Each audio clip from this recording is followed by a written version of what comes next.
Taurus, I'm Christy, you're watching Tiny Turtle Tarot. This is your reading for the week ahead. As always, if anything I say resonates, or you feel it will, please let me know by liking and subscribing. And let's get on with your reading. What's happening for Taurus this week?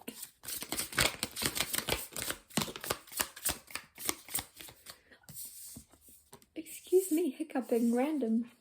Knight of Wands with the Seer, and the Seer is the High Priestess in the traditional tarot. You have actually a very good skill yourself that you've been keeping quiet.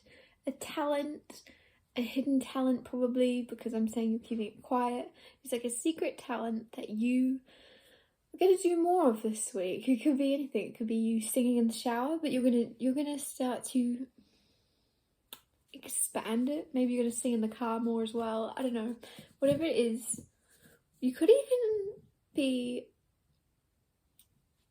creating a business from this talent. So it's almost like the only thing stopping you is you, because with the Emperor on the bottom, this is entrepreneur energy. This is you creating something and being in control, and you deciding that you can make something because you're good enough, and just you believing in yourself is going to create that for yourself. But it's almost like the fact that you've been keeping something hidden for so long, you don't know if you're good enough, but you are. And this week you're going to realize you are. Like, there's an epiphany happening where you're going to go, oh, I can do this, and I'm going to do this, and no one's going to stop me. Like, it's like a perseverance energy. Now you have the Ace of Swords with the Two of Cups. It's also a huge communication coming in, significant communication coming in when it comes to your love life. And I'm not sure if you're in a relationship or not, because not all Taurus are going to be in the same situation, but there is a communication coming in with someone that you have a lot of feelings for and that has a lot of feelings for you, and it feels very reciprocal. It's very, with the Six of Pentacles, it's reciprocated, it's even give and take. And I don't know why I'm getting that in the past you were in situations where it felt like a gamble, or where it felt like you couldn't. Like, I don't know why, it just felt like for you to communicate the truth, or for you to be open and vulnerable, felt like a gamble. Whereas with this person, it doesn't feel like a gamble, which is beautiful. It's how it should be. It feels like you know you can be open, and you know you can communicate, and you know you can be honest and truthful without being judged. There's something here where you're like, like, yep, obviously, that's, I don't know, it feels nice. It feels very nice. Like you're appreciating it because you've been on the other end of the spectrum. You've been on the other end of the spectrum. You've been on the other end of the, no, maybe that was the right word. No, you've been on the other end of it. And you've been on the other end of it where you go, you don't feel safe talking to someone, or you don't feel, like I say, you feel like it's a gamble. You feel like it could not work in your favour. Whereas there's someone that's in your life, or is coming into your life, that's going to feel safe, that's going to feel solid, that you can talk to, that you can be open with. You can, it's almost this energy where you could say the dumbest thing to this person and you wouldn't regret it. Like, you wouldn't care. Like, because you both are in that energy. It's actually really, really nice. And as sad as it is, it feels quite rare to be able to do that. I wouldn't be surprised if Six of Cups comes out, because Six of Cups is very much that energy of like the childlike innocence of just being able to say the weirdest thing and know that your friend wouldn't judge you. Know that your partner wouldn't judge you. Nine of Swords with the Sun. Funny, it's like kids on there. The Sun card, happiest card in the deck, with the Nine of Swords. There's some type of fear with the Nine of Swords, some type of nightmares, something keeping you up at night that you're going to look at and expose. And that landing on the Ace of Swords, you could be communicating your fears to your partner, and they could be communicating theirs to you. And because of you both being open about what you're afraid of, and exposing and bringing those things to light with the Sun, shining a light on these things, is very healing, and it's bringing you a lot of happiness, and it's just making you both feel seen. It's very nice. like, I feel like I'm saying that in a really crappy tone. It's very nice, but it's really, really, really nice. So, King of Cups here, this is very beautiful. This person is kind of like a dream, and the reason I'm saying that is they feel dreamy to you because they're actually intact with their emotions, and man or woman doesn't matter, but it's a masculine energy that is very intact with their emotions and not afraid to be. And because of that, for some reason, you're not used to that. You're not used to that, and you're not used to being vulnerable also with that. Like, this person will be vulnerable with you, and the thing is, you're not expecting that you're going to be able to be vulnerable with them as well. And there's a big communication or conversation happening where you go to a deeper level with someone that you didn't think you would, or that you didn't know you could. So I don't know if you're a very closed off person, or if it's just all to do with your fears and your worries that you never thought you'd share, but you're going to share them. Ace of Cups, beautiful. Two of Wands, the Chariot. So the Ace of Cups is healing. So you have a lot of healing here. And with the Chariot and the Two of Wands, it feels as if you're going to have a choice for some reason between love or work. And the work thing, this is a strange energy to get because you can do both, but you're going to look at it like you're going to have to choose between love or work. And then the thing is, because the Chariot came out upside down, so it's like you didn't see the Chariot as an option. You can succeed.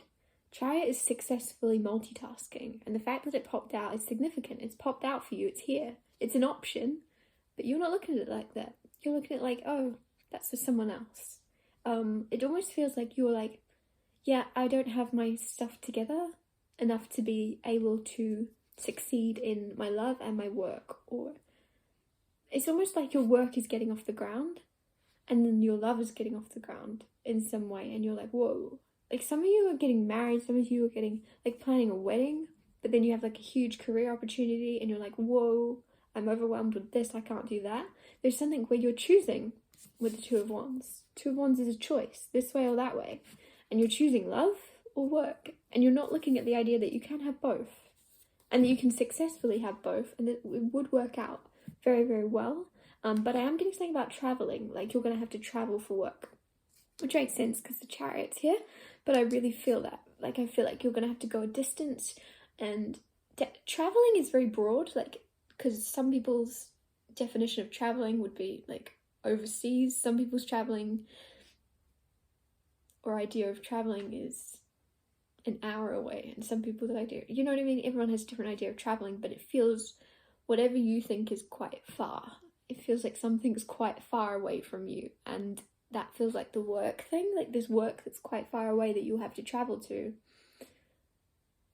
So something's gonna become like, oh no, we have to have a conversation about this, like this could become long distance, but it might not, it depends. Like, there's something where you think it's either, but you're gonna have both. If you have the belief in yourself to hold both things up, you're gonna be able to do it. You don't have to choose between two.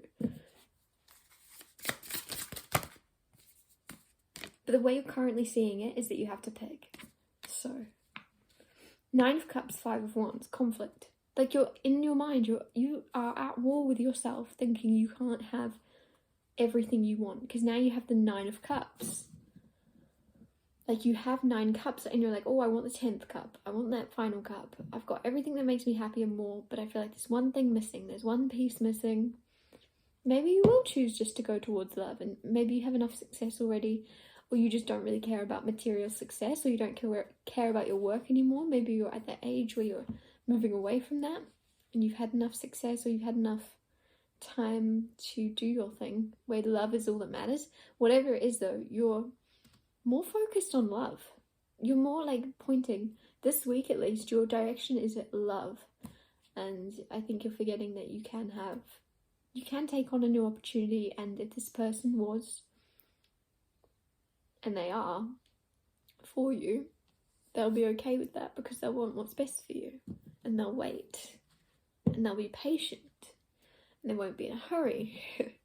You have the Hierophant here as well, which is marriage. So I did get that somebody's planning a wedding or something. It's commitment. I just get this energy that if this person's committed to you, which I feel like they are, they will stay committed to you no matter how far you travel, no matter where you get. I don't know why I'm getting side quest. No matter what side quest you go on that leads you astray, you will get to where you're going.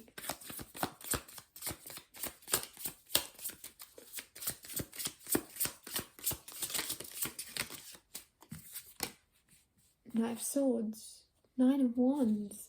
It's funny because I said like you might be very like blocked off or closed off. Nine of Wands is self-protective energy of having your walls up a little bit because you're afraid of being hurt. Knight of Swords, this person is actually, I think you're going to be like happily surprised about this person in the sense of, I don't know why, I'm just getting something about this person being very patient. Somebody's very, very patient.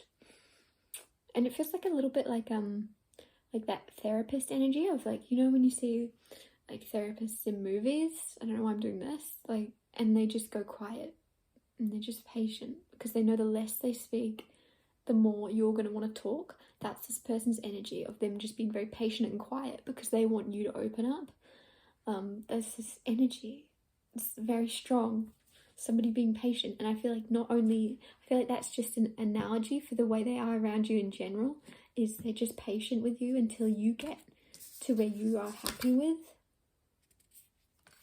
They want you to be successful in all areas, not just have a successful relationship with them, which is beautiful because a lot of people, they care about their own success, but they wouldn't care about your success, if that makes sense. This person wants you to be very happy, which is like the bare minimum, but it's beautiful. Like that is what you would want.